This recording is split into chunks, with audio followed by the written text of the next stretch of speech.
Welcome to Clear Enough, where we explore how to begin, be heard, and break free, even without knowing everything. I'm Drew, and I believe you don't need all the answers to start. You just need to be clear enough to take the next right step. Hey friends, welcome back to Clear Enough. I'm really glad you're here with me today because this episode is one of those topics that sits at the foundation of, well, everything else.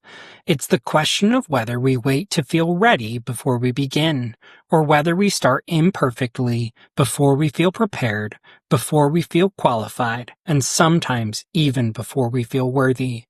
I want to talk to you today about why readiness is a myth, what being clear enough really means, and how you and I can shrink the starting line when fear makes it feel impossible to begin. Let me start with a story from my own life. When I first launched my law firm, I was barely a year into being a licensed attorney. If you've ever started something before you felt qualified, you know the cocktail of feelings I was drowning in. Imposter syndrome, insecurity, straight up fear. See, before law school, I'd asked every attorney I could find, what's the happiest type of law to practice? What lets you still make a living while showing up for your family? Like actually being at a kid's recital at 3 p.m. on a Wednesday. And almost unanimously, people told me estate planning or tax law. I fell in love with estate planning. It felt practical. It felt people-centered. It mattered.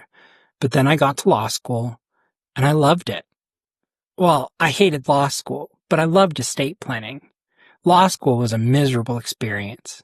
I didn't feel like I belonged. So after graduation, instead of jumping into estate planning, I took a job as a trust officer.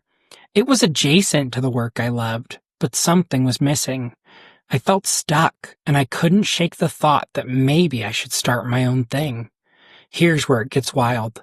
I kept seeing ads for companies that offered do estate planning our way systems.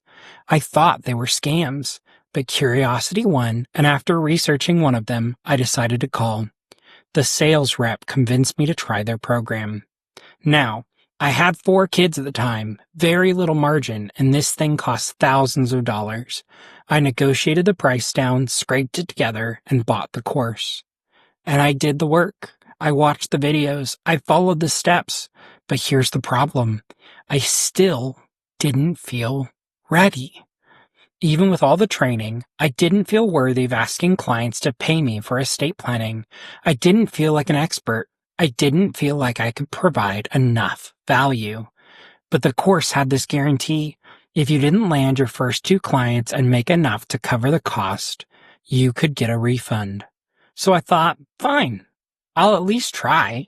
Worst case scenario, I don't lose any money. So I started talking to people in my network, even though I felt like an imposter. And you know what happened? People said yes. Not only did they say yes, they understood the value I was offering, often better than I did myself. That was the turning point. With those first few clients, the dam broke. Within a year, I left my job and went full-time into my own practice. And here's the kicker.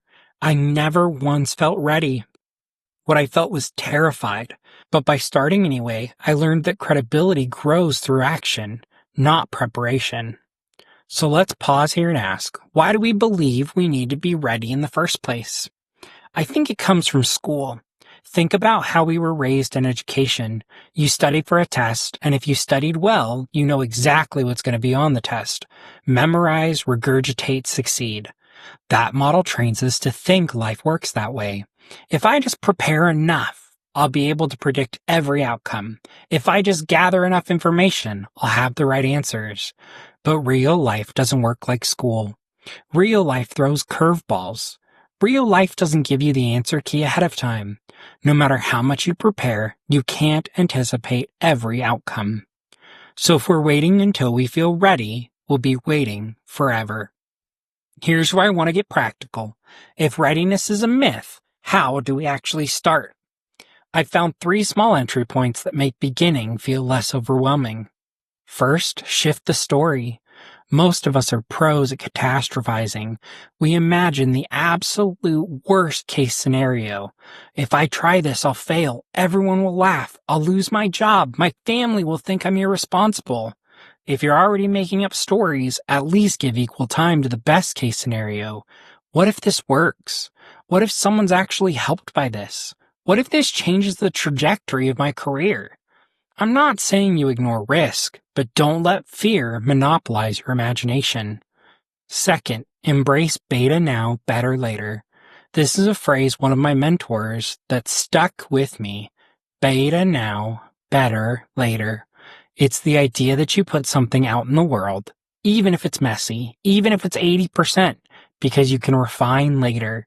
You can't fix what doesn't exist, but you can improve anything once it's real. And third, find the authentic why. Why does this matter? Sometimes the answer is as simple as, because my boss asked me to, and that's fine. But often if you peel back the layers, there's some deeper why. Because my family's financial security depends on this bonus, or because this aligns with the kind of leader I want to be. When you know the real why, you stop spinning. You stop dragging your feet. You move because the meaning is bigger than the fear. Journal prompt number 1. Let me pause here and ask you, what's the thing you've been waiting to feel ready for? Seriously. Name it. Say it out loud if you can. Maybe it's starting your business. Maybe it's having that hard conversation with your partner. Maybe it's writing the book you've been thinking about for years. What story have you been telling yourself about why you can't start? And then ask yourself, what's the next smallest step I could take, even if I don't feel ready? So we've established that waiting to feel ready is a trap. If readiness means knowing every step and being certain of the outcome, then none of us will ever be ready. But preparedness, that's different.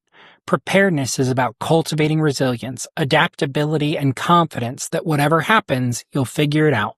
And clear enough sits right in the middle. Think of it this way. Readiness says, I've eliminated all risk. I know exactly what's coming. Preparedness says, I don't know what's coming, but I trust I can handle it. There's a huge difference. Let me give you an analogy. Emergency preparedness. If you live in an earthquake zone, being ready would be knowing the exact time, location, and impact of the next quake. That's impossible. And believe me, I grew up in California. I know. Being prepared means you've got water, a plan, and the confidence to adapt when the shaking starts. Clear enough is the middle ground. It says, I don't know every step, but I know what matters most, and I know the next right step to take. One of the best pieces of advice I ever got came from a mentor early in my career. He said, when you walk into the room, the only thing you bring with you is credibility. That stuck with me, because credibility isn't about being perfectly ready. It's about consistency, honesty, and showing up even when you don't feel like you have all the answers. There were times I walked into meetings as a junior attorney, sweating bullets because I felt so underqualified, but because I'd prepared, because I'd done the work, admitted what I don't know, and kept showing up. People trusted me. That trust became my safety net. Credibility is the fruit of preparedness, and preparedness is born from imperfect starts. Let's be honest, over-preparation can feel productive. You're reading another book, you're taking another course, you're researching. But sometimes what looks like preparation is really procrastination dressed up in a nice suit. I see this a lot in young professionals. They think, I'll speak up in meetings once I've mastered this skill set, or I'll launch my side business once I've learned everything there is to know about marketing. But the truth is, you'll never learn everything in advance. The only way to learn what really matters is by stepping into the arena. I had this exact moment when I was building my estate planning practice. I thought I needed to master every single detail of tax law before I could start. But when I finally got clients, I realized 90% of what mattered was clarity, compassion, and consistency. The rest I could research as I needed. If I had waited until I felt ready, I'd probably still be waiting. So how do we push through the paralysis? Here are 3 more practical strategies I've found helpful. 1. Define success. Instead of success meaning I nailed it on the first try, let success mean I learned something. If your only definition of success is flawless execution, you'll quit before you start.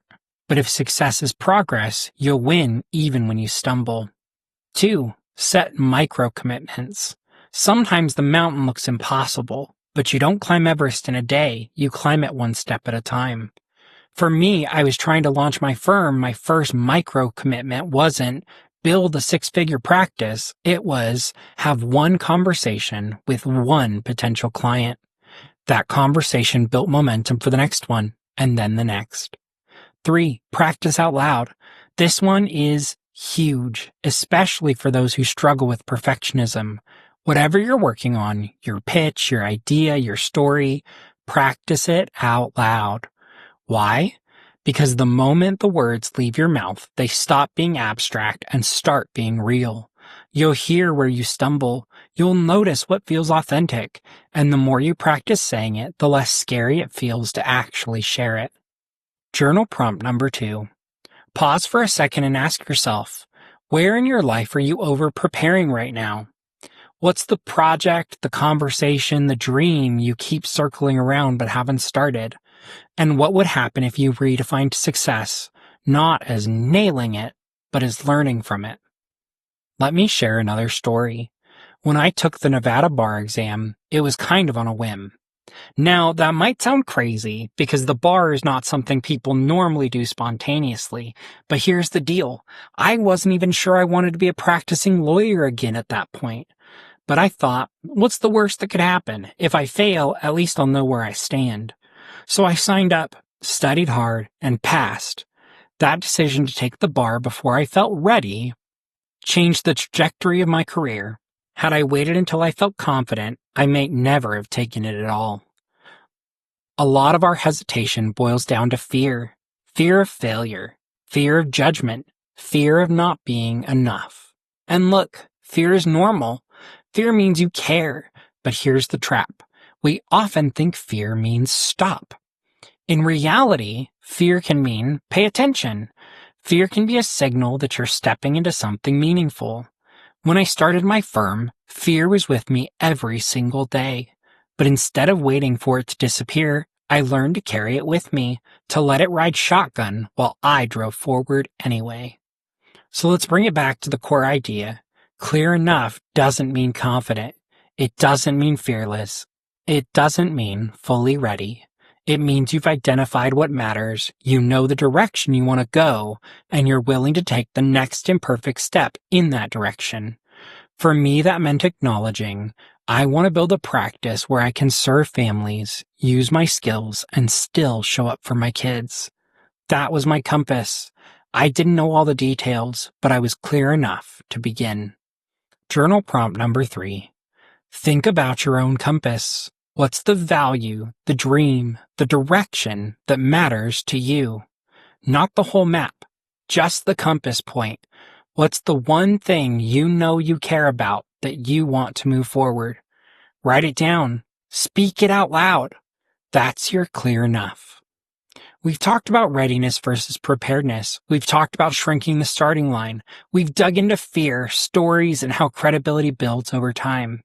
Now I want to go in even deeper into the why behind starting before you're ready. Because it's not just about getting things done. It's about who you become in the process. When I was just starting my estate planning practice as a side hustle, I remember sitting in my car before my first client meeting, hands shaking. I had notes, I had scripts, I had everything I thought I needed, and still I didn't feel ready. I thought, who am I to sit in this room and charge people this much money? I've only been licensed a year. I don't feel like I belong here. But then I remembered, this isn't about me. It's about them. They need clarity, and I can help. So I walked in, did the meeting, and guess what? They saw the value right away. They said yes. And in that moment, I realized something powerful. People don't need you to be perfect. They need you to be present. That client meeting wasn't flawless. I stumbled a little. I stumbled a lot. But it was enough. It was clear enough. And that first yes opened the door to dozens more. We've got to talk about this because it's real. The cost of waiting for perfection is steep. It looks like regret. Looking back 5 years from now and wishing you'd started earlier. It looks like lost opportunities. Someone else moves forward on the dream you put on the shelf. It looks like drift. Working hard on things you don't even want just because they're in front of you. Or it looks like self-sabotage, convincing yourself you don't care anymore when deep down you still do. I've lived all 4 of these. I've waited too long. I've told myself maybe next year. I've buried my real dreams under busy work. And each time I lost something I couldn't get back. But I've also learned it's never too late to begin. You might feel like you're behind, but you're not. You're exactly where you need to be. The question is, what's the next step? I want to pause on this idea because it's so easy to dismiss. Progress over perfection gets thrown around like a motivational poster, but in practice it's gritty, it's uncomfortable, it's messy. Progress over perfection looks like sending the email draft that's 85% polished instead of sitting on it for 3 more days. Recording the podcast episode in your truck with background noise instead of waiting for a studio. Showing up at the gym for 20 minutes instead of skipping it because you don't have time for a full hour. Progress is awkward, but it moves the ball forward, and once you're in motion, you can always improve. Journal prompt number 4. Take a second and ask yourself, where are you holding back because you're waiting for perfect? And what would progress, just one imperfect action, look like today? I'll admit something here. One of my biggest struggles has always been self-sabotage. Growing up, I had this belief, if I try my hardest and still fail, then I really am the loser that I'm afraid I am. So what did I do? I never tried my hardest. That way, if I failed, I could tell myself, well, I didn't really try. But here's the truth. That mindset robbed me of growth for years. It robbed me of learning. It robbed me of joy. Because failure isn't the enemy. Fear is. Once I started giving myself permission to fail fully, to try with everything I had, I realized something. I'm stronger than I thought. Even when things don't work out, I learn, I adapt, I keep moving. And that's the whole game. So why does this matter? Why does it matter to take that imperfect first step? Because every time you do, you build resilience. You prove to yourself that you can handle setbacks. You build confidence, not the fake kind, but the deep kind that only comes from experience. You build clarity. Action gives you feedback. Feedback gives you insight. Insight gives you direction. And you build credibility. Others see you showing up consistently, even when it's messy, and that builds trust. You don't get any of these by waiting on the sidelines. You only get them in doing. Journal prompt number 5. Right now, think of one area of your life where you've been waiting. Maybe it's launching a project. Maybe it's having a tough conversation. Maybe it's starting therapy. And ask yourself 3 questions. What's the cost if I keep waiting? What's the worst that could realistically happen if I try? And what's the best that could realistically happen if I try? Write those down and then circle the next step you can take this week. So here's my invitation to you. Don't wait until you feel ready. Don't wait until it's perfect. Don't wait until fear magically disappears. Get clear enough on your values, your direction, your next step, and then move. Because clarity doesn't come from thinking, it comes from doing. That's why this whole project is called Clear Enough. It's not about perfection. It's not about having all the answers. It's about being willing to start, to speak up, to break free before you feel like you've earned it. And if you stick around for future episodes, that's the journey we'll walk together, week by week, step by step, learning how to be clear enough to begin, clear enough to be heard, and clear enough to break free. Journal prompt number 6. As we wrap up, I want you to think, what's your clear enough step this week? Not 20 steps down the road, just one. Write it down.